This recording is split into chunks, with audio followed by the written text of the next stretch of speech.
about the man on the stoop. You see him in his red shirt, and you ask him, how are things going, as I did, and he'll tell you, not so good. This, too, is my neighborhood, where my black brothers and sisters live and die. And this guy, he's just back from Vietnam 4 or 5 days ago. And when we talked, he told me one thing sure, that not like MacArthur, he will not return. What are they fighting for? Well, maybe for these guys, these Madison Street merchants, these exploiters of my people. Yeah, and look, not only do they exploit us, but they also have fringe benefits, like that. I bet their daughter would never marry a nigger, because her daddy would lynch him. And here's the liquor store, along with the bars. White owners? Yeah. White managers? Yeah. But then black power works too. Ask A&P. These guys are now managers. Yeah, that's right. And why? Not for humanitarian motives, but because black power stepped in. Gee, look at this. They sell everything in the way of food. How about those garbage cans? Last week I saw a young black boy, about 7 years old, eating from them. Yeah, in the midst of plenty, they starve. But here we see them telling jokes to colored kids. Oh yes, that's what they said. I said, what are you teaching them? They said, oh, nothing, we're telling jokes. And around the corner, they eat out of garbage cans. Hey, this guy don't miss many a meal. He's a little con man, yet he has the dignity of futility. He graduated from the back alley blues and came around to the walk, the street. See those cars passing by? Want me to tell you why? They're the colors of the flag, blue and white. And the Gestapo keeps going by and by. Here are the young guys who we might say are the counterparts of the garbage cans. Yeah, that's right. Their little baby black soul brother eating out of a garbage can. But listen what they've got to say. Dr. King, Whitney Young, Roy Wilkins, Reverend Henry Mitchell, do you speak for them? Hell no. And I'm just for violence, that's all. I'm tired of it. Prayed too long. I'm tired of it. We just beg and beg and beg, and he keeps saying no, no, no, no. I'm tired of it. The white man gave me everything now that he has deprived me of, my people of, for the past 400 years. I could still not forget the slavery that he has taken my people through for 310 years. Then in other words, there's no compromise. That's right. There has to be complete separation. That's it. Is this a school or a meat factory? Where a young man who wanted to learn about black history was told to go back to Africa. White principal, white vice principal, white counselors, black students, 1/4 of whom graduate. Gee, look at this beautiful black woman I'm talking to.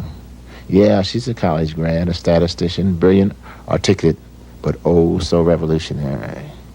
Baseball diamonds are surely in the rough these days.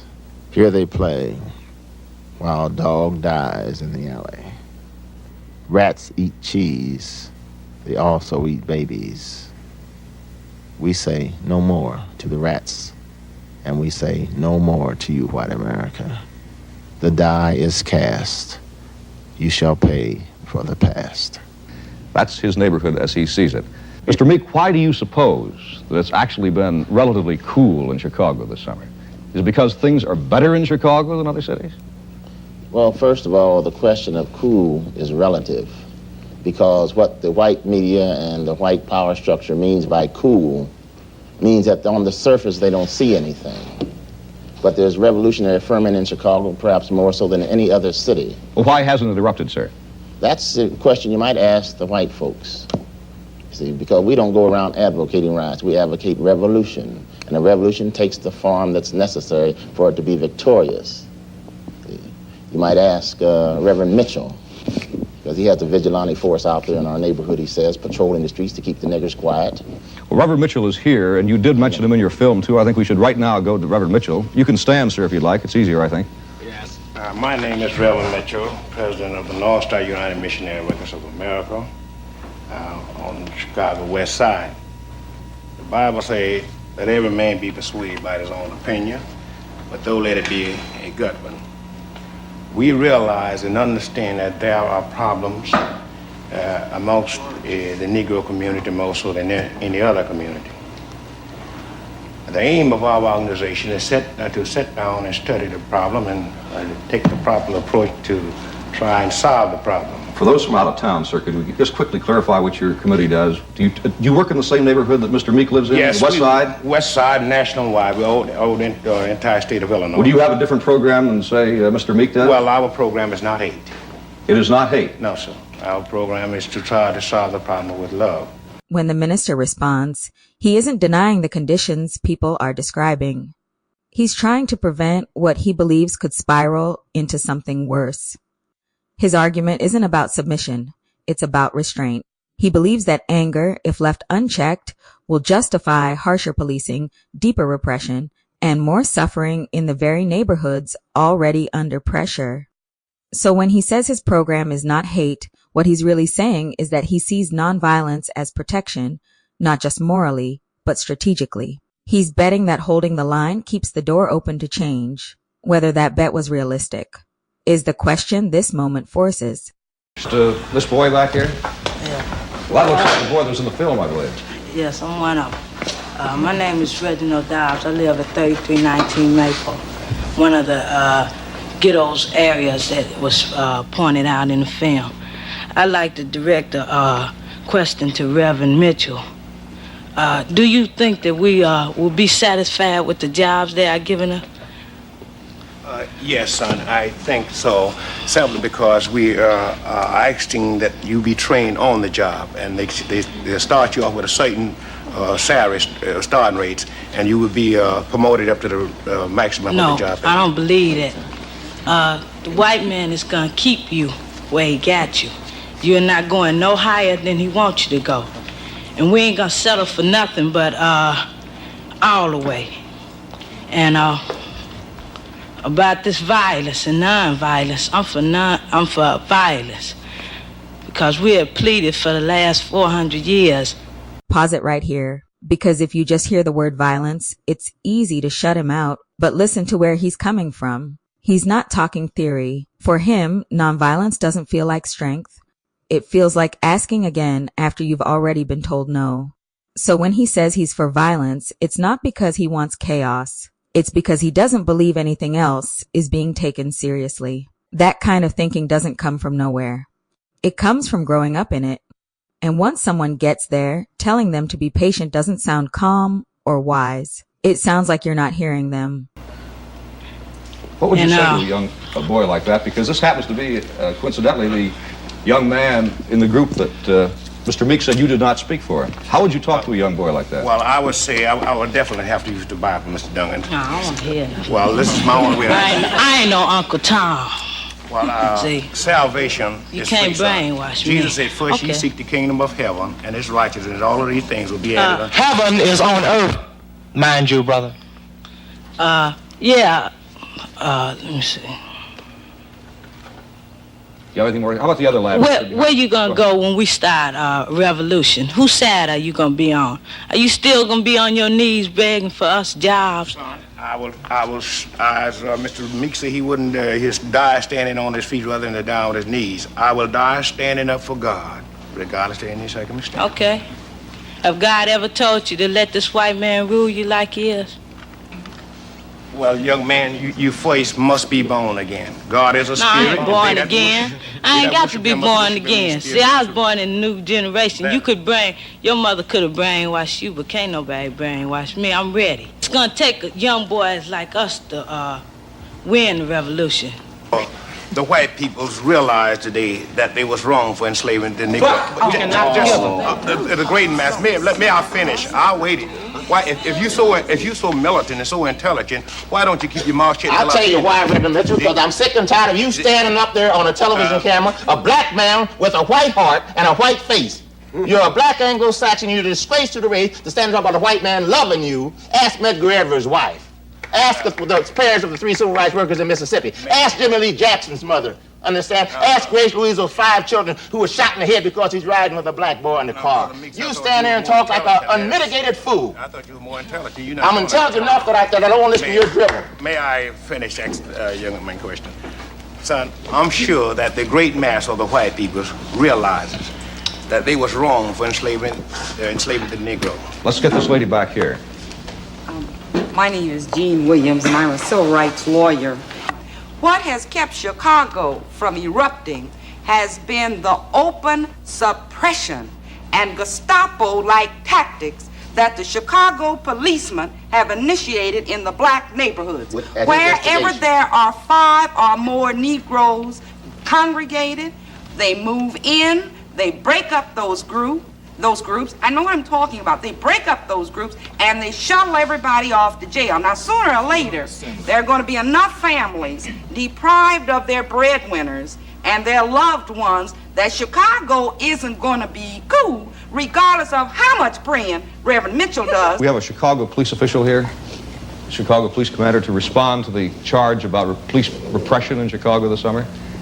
Is there an official of the Chicago Police Department who could answer that? You're not to give comment, sir. I see. Well, let him make his one statement. That's all right. Fine. Go ahead, son. As I was going back to see, he pointed out for me I could go back when I want to. Go back to where? Huh? Because you weren't afraid. You can go any place you like. Go anywhere Sir, you could want. you stand up? We can't hear you. Could you stand up over there by the microphone? You mean to Africa? Do you mean to Africa? Do you mean to Africa? We are not Africans no more. You have raped our great-grandmothers and stuff and changed us. Excuse me. We are not, okay, let me finish. And gave us a name as a Negro. I am not a Negro. A Negro is a person with a slave at the man. I just want to tell you that. And don't say nothing else to me. Sir, did you want to say something, miss? Okay, this lady back here, please. I would like to direct one of my Your name, questions. please. Mrs. Fiedler of the East Avondale Community Council, a branch of LSNA. Mr. Meek, I recognized much of your film. Is this the 3100 block of Maple? 33 and 32. Fine. 32 was where I was raised. Looks quite familiar as it did when I lived there. Marshall School still looks the same also. And there was more than 75% colored when I went there. You know, we got along great. Some of, all of us got along together very well. I recall very few colored and whites fighting. We were friends. When there was any arguments or fights, as there usually is, as you call it, the ghetto, we seemed to stick together. The colored stuck up for the white, and the white stuck up for the colored. Well, they couldn't have a time like I have. They'd have to be all the time. Well, what is your point, No, ma'am? Do you feel that the... I arose Yes. from this neighborhood. I lived in the slums. I'm not ashamed of it. You know, nobody helped me get where I'm at. I scrub floors. I scrub floors. It doesn't make any difference. The friends that I graduated with have jobs and homes just as I have now. And they were colored. And they had a chance. They sat right next to me in class. The teacher listened to them just like she listened to me. And it was that same house that you showed me on that film. So then, I am the same as these boys here. Because I seen little white kids as well as colored kids together digging out of garbage cans. Not separately. Together, I we don't walked the understand what alley. you're talking We about. walked Madison Street. We tripped over probably the same drunks in front of Rothschilds that are still there now. So what about me? Am I a poor white person? God help me, give me mercy. I want white power then. I'm What sure about you do, Broadway? and you should have it, baby. What You about got it. Broadway? What about Clark Street? What about Wilson Avenue? Well, you want to let me address where myself, the too? ignorant white people are. What about them? We they have got a their own problem, problems, too. lady, and I think that the white Okay. people should have white power. I'm talking about black. You see, talking to you is an exercise in futility. Let's get this clear. I'm not talking about white people. Man, you solve your problems. You use force or violence, whatever necessary solve it, No, and I don't don't. blame you. And if I had the thing you had, I wouldn't want to give it up either. Do we come and march and you say, look at our poor people, look at our hungry No, babies? you don't have to come because we can't solve your problem. You have to right. solve your own, and we want to solve our own. By Understand? violence? Who said anything about violence? Everybody here is talking about violence, but He Russ said me. he believes in violence. I wanna Doesn't know he have a why. right to? They're going to take him in a few years and teach him to kill with the best weapons They available. taught my brother to kill, too. Okay, so let's And ask the make United it States dead. government about violence, baby. They live on it. They thrive on it. Well, They're enmeshed in we're it. fighting for America. This is the most violent society in the world that you run, baby. Why is it You've so hung many black men Americans? up by their heads and cut their bodies to pieces. You burn women you to see death. him? Yes, I got the pictures on my wall. I was tied to a tree by the Klan and had a knife run through my body. You never seen white people See. killed, though. White people, I'm not worried about Fifth them. Avenue and Kedzie and I watched them die in front of me That's tough. as a kid. That's tough.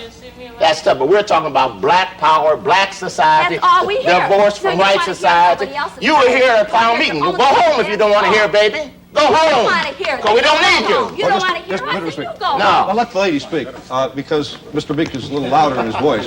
I think this is a very interesting point, and I'm you know, it's an amazing coincidence that you did live in that immediate area because we had no idea that was going to be the. Exactly. That street. Do you that still live block. in the area? No, I don't. And your It looked just like that when I did, though. Sure. And Beidler School. Do you know Beidler School there, Yeah, I Mr. know Meek? Beidler School. You could move Do you know wherever the you old want. school? Yeah, I The know old one with the school. wooden floors. Yeah. I walked on them. There's a new school you want a there now, medal? isn't there? You want a medal I didn't someday? get no new schools, but You I'm want a not medal? complaining. Give it a CMH. Let's let her She's for a white person. Hold it, Mr. Meek. You're the one that's crying the loudest. Who's I'm crying, chiming baby? I'm in not with you. crying. I'm Do chiming you know the in. difference between defiance and a cry?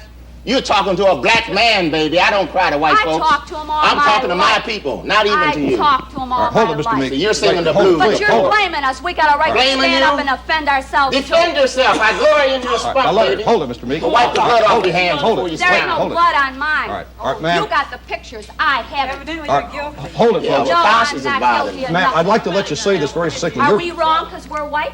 Yeah, Are we wrong? yeah. Well, then maybe the shoe's on the other foot now. Well, your men seem to like our women so much we get a little confused. What do you mean? What do you mean? All right, we're going. Yeah. I will in a second, but I just want to clarify this. Your point simply is this, ma'am. You believe that when you lived in the neighborhood where Mr. Meek Yes. does, there were 75% Negro then, and you say that the friends that you went to school with, as well as yourself, worked their way out of the ghetto. That's right. And you believe that anybody can do it if they want to? That's right. That's ridiculous. All right, let's let this gentleman back here. Here's a. Let's. Mrs. Williams, Miss Williams, All right, I we think have one white man people here. have to talk to white people and tell them why they're wrong. Here's a white I think, man. Let's let him like, say this white one. people have to tell some ignorant white people that they should start listening to Russell Meek and Gene Williams and Dick Gregory and Bob Lucas. And I'd like to ask this woman if she honestly believes there isn't segregation in Chicago, and if she's been to the schools. I teach in the West Side. My name's Richard Kelly. I teach in Upper Grade Center in the West Side. And I next year, conditions are worse than last year. I have 39 in the class where I had 35. We have a white principal, white assistant principal. The Negroes that teach our school are afraid to open their mouth because they're afraid that they're going to lose their job, their times. There's a lot of segregation, not only in the house. You can go in the different neighborhoods. Ma'am, I don't see how you can sit here and dare to talk to Russ Meek and say there isn't segregation in Chicago. The whole thing comes Could you down... identify yourself, please? Elmer Lazar, Chicago, Illinois. The whole Are thing... you with an association, an No, organization? no, just individual. All right, go ahead. The whole thing here comes down to education, rather lack of education. Now, to prove this to you, I was an employment manager of a firm that employed dozens of Negroes 5, 10, 15 years ago, 20 years ago. And we were looking for a truck driver several times, not just once, dozens of times. We used to interview colored fellows that come in, you know, from 18 to 30, any age. And out of 25 colored fellows that came in to apply for the job, only 3 or 4 could talk, could read and write English. 3 or 4. Now, these were newly come Southerners from the South, you know, see. And only out of 25 fellows that we interviewed, only 3 or 4 could read and write. Back in 1950, 1952, 53, 54, 55. So your point is? What can you do with the people that they sent from the South that can't read and write? What can you do with people that have no education? Now, Well, we have to educate. The South should not be allowed to send these colored people up here. Rather, they should educate them. They should educate them, see? That's the point. How about this gentleman in the front row? Would you identify yourself, sir? I'm Reverend Emmett G. Davis, the Executive Director of the North Suburban Organization for Fair Housing. There are a couple of points that I want to speak to, particularly to get back to originally the way we started out. Yes. We're caught now in this trap between whether we're going to follow Dr. Martin Luther King with a nonviolent approach or whether we're going to follow my friend Russ Meeks here with a violent approach. We're at a loss to know what to do. We tried Dr. King. We're afraid to try Meeks. Are you afraid to try Meeks? You're afraid to try Meeks? Some of the people on the North Shore are afraid. They've gotten a little sophistication because they've been able to move to the North Shore. Are these Negroes you're talking about? Negroes, yes. Middle-class Negroes. They've been calling the police department in Evanston, hoping there's not going to be a riot in Evanston. They are afraid, too. Now, how do you reach these kind of people? Well, you feel I the wish middle class. Mr. Meeks could tell us this. The middle-class Negroes. The middle-class Negroes who have become complacent, who fear the revolutionary lower to lower economic class Negroes. Well, Mr. Meek, you want to respond to that? Yeah, I'd like to respond because I think that you sound like a reverend. Thank goodness there's some people like you left. Thank you. I might even come to your church one day and see what you have to say. Man, whew, what a breath of fresh air.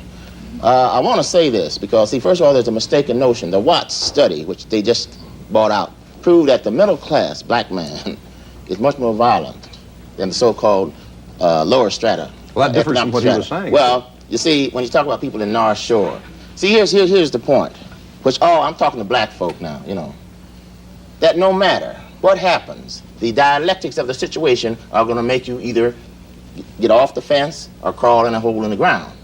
It is the ability to take your own resources and develop a culture, a society, a community of our own, the way we want it, free from white interference. And we give you the same privilege. We're not interested in interracial housing. We don't want your neighborhood. We want ours to be just as good, see? We don't want a store in your neighborhood. We don't want you coming in our neighborhood and open up stores and exploiting us and then go home and throw a bomb if we move next door out in the suburbs. We don't want your schools, but we want our schools to be the highest and the best possible for our black progeny. See, what people don't understand, we are saying, and we're not asking. You see, the die is cast, as I said. We're not asking, we're saying this is the way it's going to be. Well, Mr. Meek, why do you feel, as an example, just to zero in on this, why do you personally feel that Martin Luther King's way is not the way to work? Well, it's very simple to me, because it hasn't worked. He's talking about new techniques, tying up the city. You don't tie up no city. You don't tie up a city. There's no such thing as massive civil disobedience. There's two things. There's you either have a revolution, because the moment he tries that, the police force with the live bullets from every day talk about going to open up on him, and what's he going to do about the black folks laying out there in the street with blood running out of their bodies? You think that then he's going to lose control, then he's going to run and call the president and say, send the troops in. You see? Let me ask you a question. What if every Negro employee of the CTA picked one day in September to get sick? Wouldn't that tie up the city? No, they'd get fired, they'd put white folks in their place. From the Catholic Interracial Council. I'm also a Democrat, and about 1,000 years ago, there was a Greek philosopher who said that those who do injustice are more harmed than those who receive injustice. And anybody who marched into those white neighborhoods last fall would know from the looks of the hatred and the fear on the white people's faces that they have been more harmed by the way they have treated the Negro race than the Negroes, as badly as they have been harmed, have been treated. And I think that the white race in this country needs this revolution even more than the Negro race needs it. Well, go right ahead, ma'am, yes. My name is Mrs. Elmer Lazar, and my husband and I are 100% for the Negro. I want to state that. In fact, when people say, would you like to have a Negro live next door to you, I said he has a perfect right to. Do you have a Negro next door to you? No, not yet, but I mean, I would really not mind it. However, and I am for the Negro, I want to see him get ahead, but now, in regard to what this gentleman said, where is this Negro going to purchase his needs, get his needs? All right, fine. All right, I want to address another remark to Mr. Meek. Many of my friends have been for the Negro, but ever since this violence started, they have turned against him. How do you go about not alienating the white man who has been for you We don't through care. violence? We don't care. For 400 years, they have murdered, burned, raped, castrated, and tortured. I give less than a hootenanny what any white person thinks about this black man is. Well, but don't you want us to be with I don't want you to do anything but leave us alone. We don't need you. But I mean moral support. I don't mean do anything for you, but work in your own neighborhood with the white people. They need the more morality. We don't. stood up for the Negro, and now they say, well, now, when they resort to violence, we are not with them. Who resorts to violence? Well, I mean in some of these riot areas. Well, riot areas. You talk about we resort to violence I talked to a reporter from Newsweek who told of National Guardsmen shooting down people in the back. Understand? As they're walking down the street minding their business, shooting in caliber machine guns. Yes, now, wait a minute, listen. You said about violence. Yeah, I get sick in my stomach when I hear a white person talk about violence. You're the most violent people in the world. You are born on it, you live on it, you're sick with it. You're saturated with it. We have been the most peaceable, law-abiding fools the world has ever seen. Well, perhaps our media of communication is misinterpreted then. Of course it is. We don't want you to love us.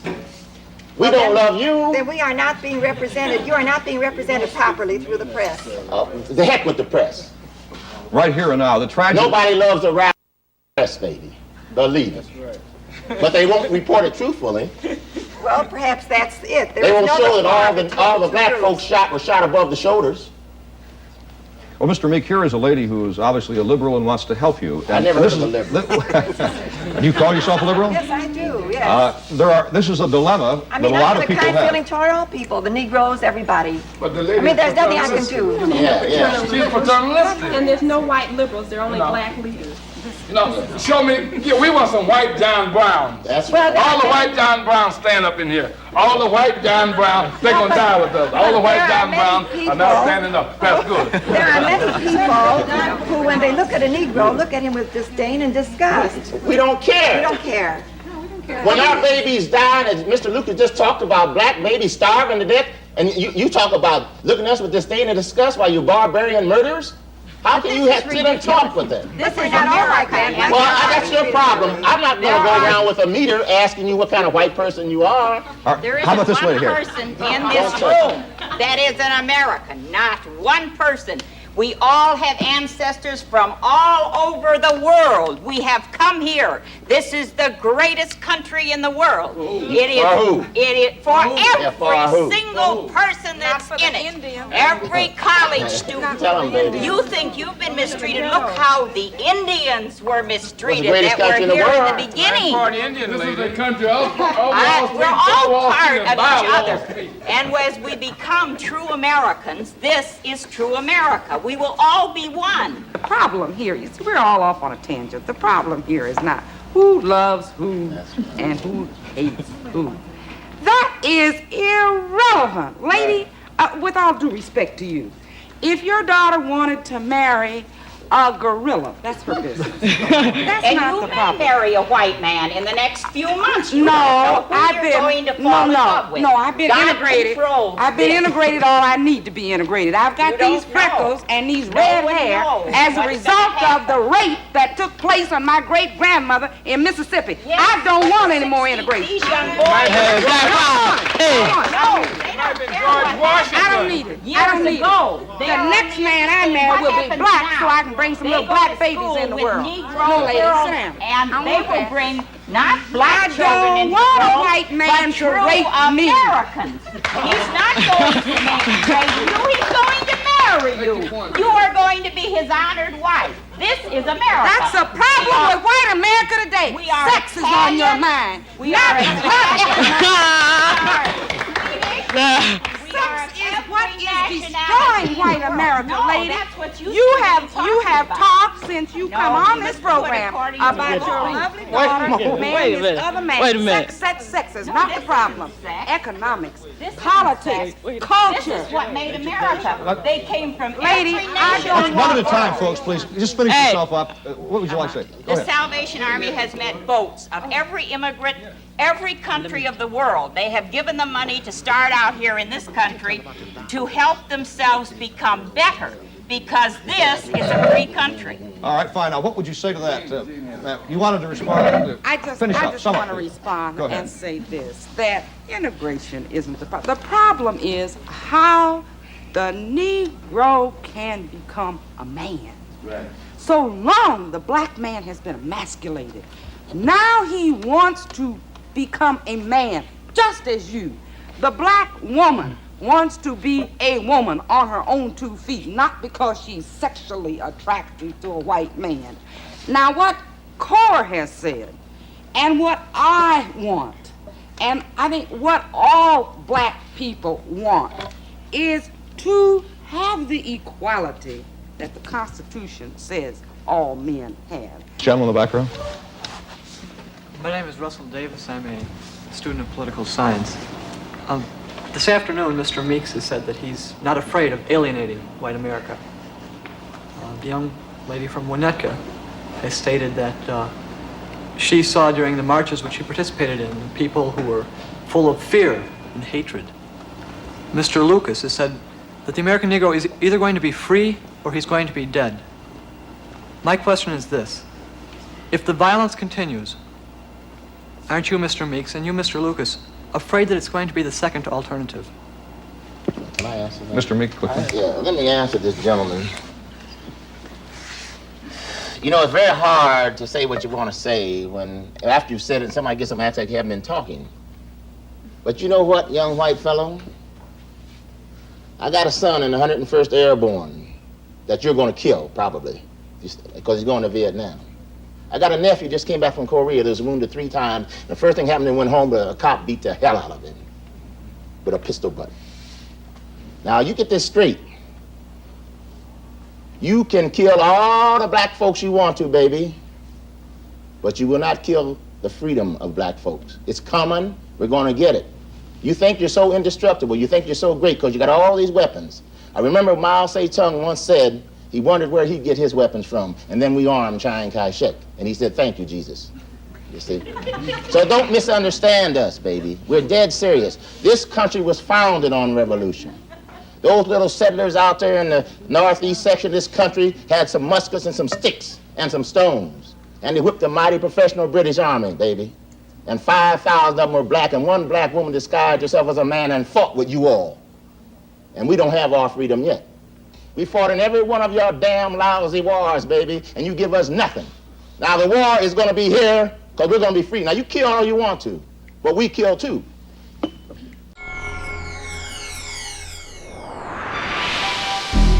Test your might.